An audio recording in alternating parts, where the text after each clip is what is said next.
This game gave me all of the good vibes of a very young Fischer from the game of the century game. If you don't know what I'm talking about, take a look on the Palm Beach Chess channel and find that game of the century game. It is ridiculous because Fischer is able to show when a queen is a queen and when the queen is on the board and is pretty much worthless. And we have another position that's going to pop up from this game, and I wanted to share it with you guys. So let's go ahead and dive right in. And we get a bit of an oddity anti-Sicilian. It's not quite a Russell emo as the knight's on c3 instead of f3. And I have been experimenting with the Sicilian and different ways to handle it for my students. And I find this move e5 to be quite interesting in a number of positions, as it's not very popular. It doesn't score terribly for black. And you get a game, which is the type of style that I typically like, slow and grindy. So, bishop takes c6.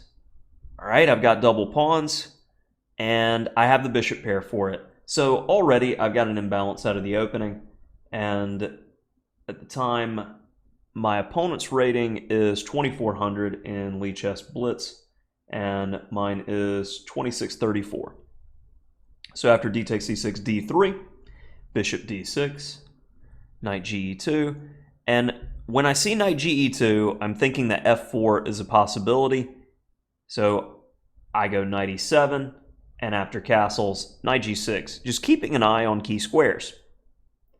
And this move has only been played once before in the database, with a draw being the result, but kind of sticks out to me that a 2500 was playing white and a 2100 was playing black, and black was able to hold without too much difficulty. So that makes me feel pretty good about the position overall, with one game and the result favoring the lesser side, so to speak. So f4. And this is a bit much, in my opinion. Takes. And there were a few spots where I could definitely improve. Here, we're deviating from the game because I look at the position and I see that my advantage will be with the bishop pair in the long term. So I want to maintain the bishop pair. So in this position, I played knight takes f4. In the previous game in the database, bishop takes f4 was played, and I would adamantly disagree with that move because you're just trading off the only edge that you have, and you're leaving yourself with double pawns, so you're guaranteed the worst position. Better than both of our moves was queen c7, keeping tension, keeping pressure, and after queen f3 castles, we have some slight pull with a b pair and tension in the position. So on to the main game. Knight takes f4. Maintain the bishop pair. Tuck the nugget away. Now, I may want to move my bishop at some point, so just b6. Solid. Not taking any risks. e5. And my opponent is showing a willingness to play a big kingside attack. He's freeing up the e4 square for the knight, so the knight may jump to f6 in a lot of variations, sacrificing itself. So I'm already mindful of these ideas, but not much I can do about it in the meantime. Bishop e6, knight e4, check. I'll take the pawn. And this is a critical moment. This is if you're a pause your video type of guy. Now's the time to try to figure out the complications. What do you do and why? Well, I like the fact that I looked at this line, it was my first reaction, and I evaluated the resulting position properly. Queen takes e5, best move on the board. Sacrificing the queen. So we've got a couple of pawns, a knight and a rook for the lady. We've got good coordination, no identifiable weaknesses. Feels pretty good overall. The queen can only be a queen in chess when it has targets. No targets, no problems. So, what is the proper evaluation of this position? Black's winning. It's you let the engine run for a bit here, it's already saying +2 or more for black.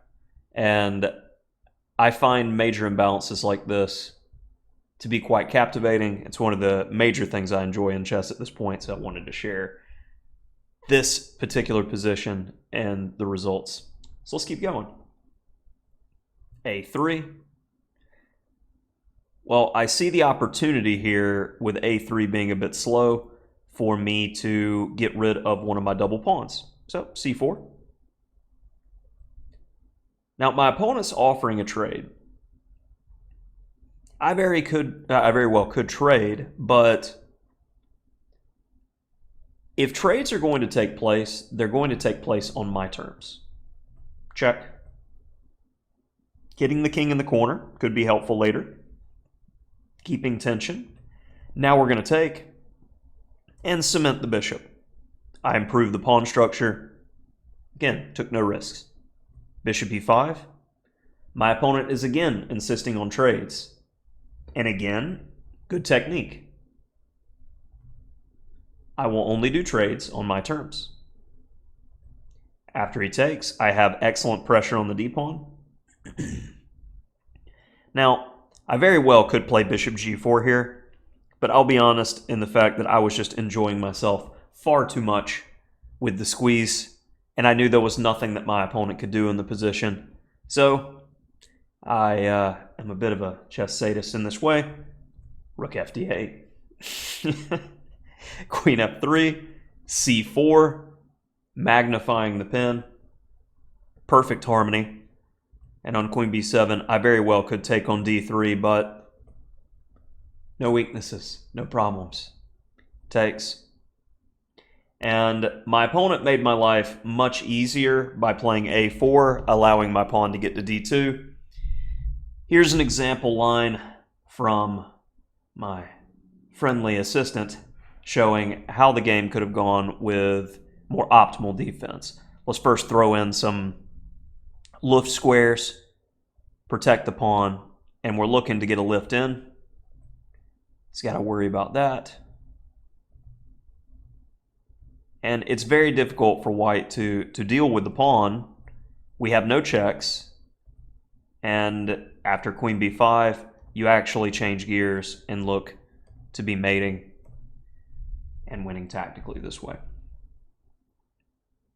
In the main game, a4 was played. d2. Queen e2.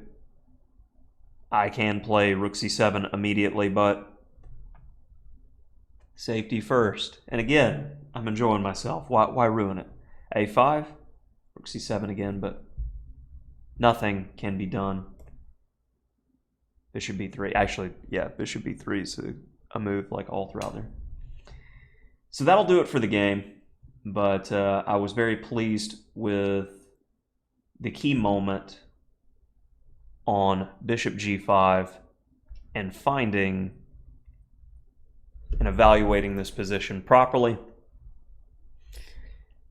Like I said, I got those vibes from a young Fischer, that game of the century. When is a queen a queen?